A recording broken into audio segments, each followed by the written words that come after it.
नमस्कार दर्शकों, मैं आरएस अग्निहोत्री आप सबका स्वागत करता हूं। दर्शकों, आज हम बात करेंगे साप्ताहिक राशिफल में 16 फरवरी से लेकर 22 फरवरी तक का समय कन्या राशि वालों के लिए कैसा रहेगा। इस सप्ताह कौन कौन से ग्रहों का राशि परिवर्तन होगा, ग्रहों के राशि परिवर्तन से कौन कौन से क्षेत्रों में क्या क्या बदलाव देखने को मिलेगा। हम बात करेंगे आपके संपूर्ण क्षेत्रों के बारे में। तो आइए जानते हैं।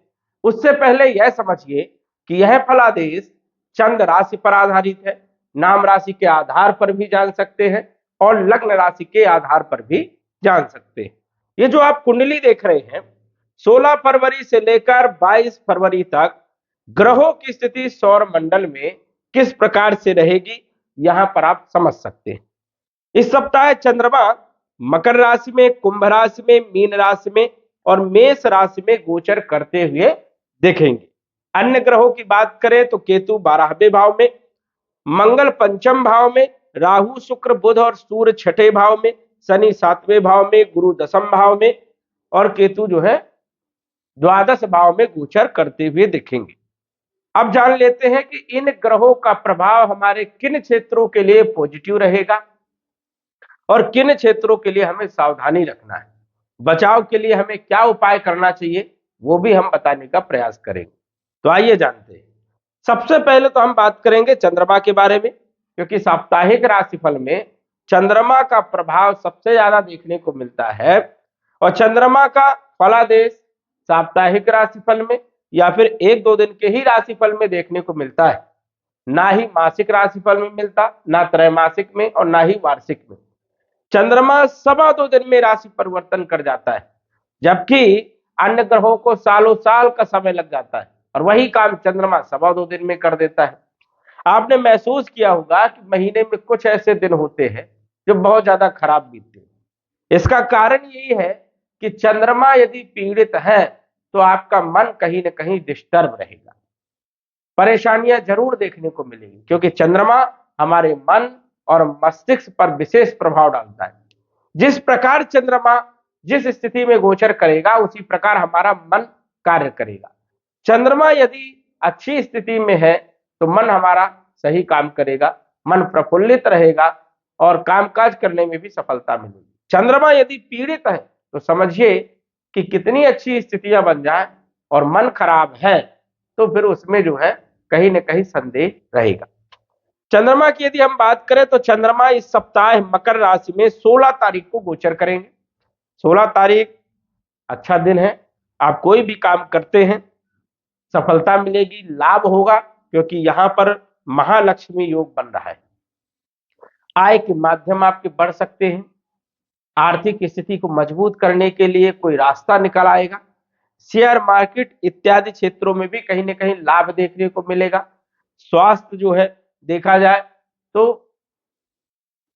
स्वास्थ्य के लिए भी अच्छी स्थिति है यहां पर, लेकिन 16 तारीख को 16 तारीख के बाद की यदि हम बात करें तो 17 तारीख को सुबह 9 बजे कुंभ राशि में 6ठे भाव में चंद्रमा का गोचर होगा और यहां पर चंद्रमा अच्छे परिणाम नहीं देंगे। मन खराब रहेगा, छोटी छोटी चीजों को लेकर के चिंता बनी रहेगी, टेंशन रहेगा, भय बना रहेगा। शत्रु कुछ आपके प्रति गलत कार्य कर सकते हैं, उस्काने का काम कर सकते हैं। नौकरी में माहौल थोड़ा सा ठीक नहीं रहेगा। छोटी सी बात को लेकर के मन डिस्टर्ब हो सकता है, किसी से बहस हो सकती है, हेल्थ को लेकर के कुछ न कुछ प्रॉब्लम देखने को मिल सकती है। तो चंद्रमा यहां पर रहने वाले हैं 17 तारीख से 19 तारीख तक।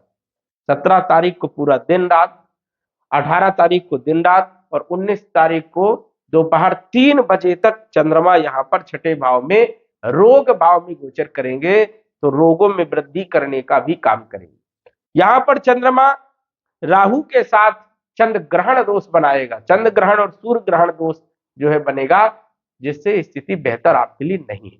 कंपटीशन के लिए भी ठीक ठाक समय नहीं है। नौकरी के लिए भी जो है देखा जाए तो 17 तारीख से 19 तारीख का जो दिन है ठीक नहीं है। डिसीजन यदि आप ले रहे हैं तो गलत हो सकता है, जल्दीबाजी में कोई डिसीजन नहीं लेना। तो ये आपको विशेष तौर पर ध्यान रखना है। कोई बड़ा काम करना चाहते हैं तो 17 तारीख से लेकर के 19 तारीख तक आपको अवॉइड करना है, ये ध्यान रखना है, क्योंकि मन भी अशांत रहेगा और सफलता मिलने के चांसेस कम रहेंगे। अब 19 तारीख को दोपहर 3 बजे मीन राशि में चंद्रमा का गोचर होगा। अब यहां पर भी शनि के साथ पीड़ित रहेंगे, लेकिन जो खराब स्थिति यहां पर थी यहां पर उतनी ज्यादा नहीं रहेगी। मन तो डिस्टर्ब रहेगा, परेशानी तो यहां पर भी रहेगी।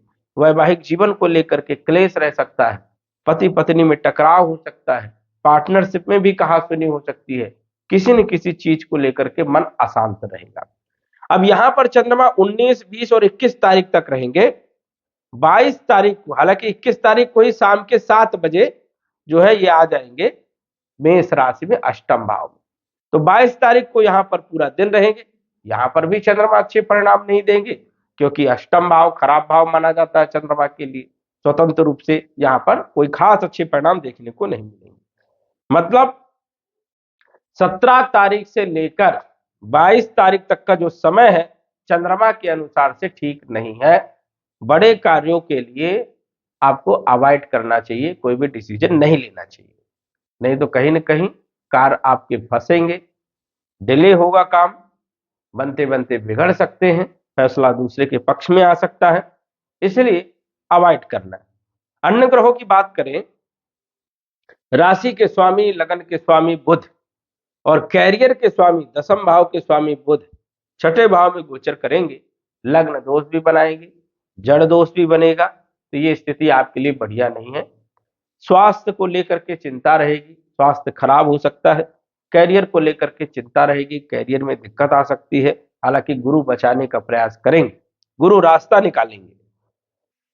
धन के मालिक शुक्र और भाग्य के मालिक भी शुक्र हैं, छठे भाव में गोचर कर रहे हैं, मिले जुले परिणाम देंगे। धन नुकसान हो सकता है, खर्चे ज्यादा हो सकते हैं और परिवार कुटुंब में क्लेश हो सकता है, वाणी पर ध्यान रखना है। मंगल तीसरे भाव के भी मालिक है, अष्टम भाव के भी मालिक है, पंचम भाव में गोचर कर रहे हैं।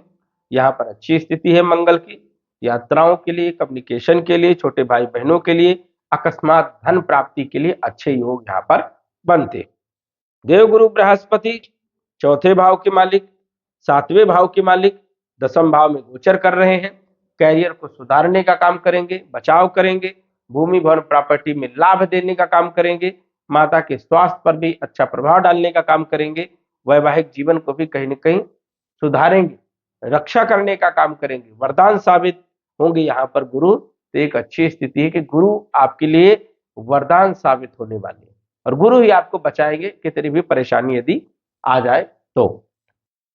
शनि जो है आपके पंचम और छठे के मालिक होकर के सप्तम में गोचर कर रहे हैं। शिक्षा, संतान, लव लाइफ, फाइनेंशियल स्थिति ठीक ठाक रहेगी और कंपटीशन के लिए जो है थोड़ी सी परेशानी यहाँ पर देखने को मिल सकती है, लेकिन शनि भी आपको सपोर्ट करने का काम करेगी। वाणी पर ध्यान रखना है, अन्यथा शत्रु भी पैदा हो सकते हैं और वैवाहिक जीवन को लेकर के कंप्रोमाइज करें जिससे स्थिति बेहतर हो। सूर्य 12वें भाव के मालिक है, गोचर कर रहे हैं छठे भाव में। सूर्य विपरीत परिवर्तन राजयोग में है, लेकिन स्थिति बढ़िया नहीं है क्योंकि ग्रहण दोष बना है, तो ये अच्छी स्थिति नहीं है। हालांकि विदेश की यात्राएं कर सकते हैं, विदेश से जुड़े हुए कार्यों में सफलता आपको जरूर मिलेगी, लेकिन अन्य क्षेत्रों में परेशानियां उत्पन्न होगी। सूर्य का उपाय करके चलना है। राहु भ्रमित करेगा, कंफ्यूज करेगा, क्योंकि 4 ग्रहों की युति ये अच्छी नहीं मानी जाती और केतु भी इस सप्ताह आपको सपोर्ट नहीं करेगा। खर्चा ज्यादा हो सकते हैं, फालतू का व्यय हो सकता है और गलत कार्यों से आपको बचना है। शुक्र जो है राहु के साथ गोचर कर रहा है, चारित्रिक दोष बन रहा है और बुध जड़ दोष बना रहा है, तो ये दोष आपके लिए ठीक नहीं है। ये सप्ताह आपके लिए सावधानी वाला है, यदि सावधानी नहीं रखते हैं तो परेशानियां बढ़ सकती है। उपाय क्या करना है? ओम बुम बुधाय नमः इस मंत्र का जप करना है, पन्ना रत्न धारण करके चलना है, जिससे कॉन्फिडेंस भी अच्छा रहे, कार्यों में सफलता मिले, कैरियर बढ़िया रहे, वाणी भी आपकी अच्छी रहे, उसके लिए पन्ना रत्न धारण करके आपको चलना है। यह सप्ताह कन्या राशि वालों के लिए देखा जाए तो सावधानी वाला है, कोई खास उतना अच्छा नहीं है, लेकिन यदि आप सावधानी रखते हैं, सोच समझ करके काम करते हैं, सलाह लेकर के काम करते हैं, तो ज्यादा नुकसान वाली कोई स्थिति यहाँ पर नहीं बनती। दर्शकों, आज बस इतना ही। धन्यवाद।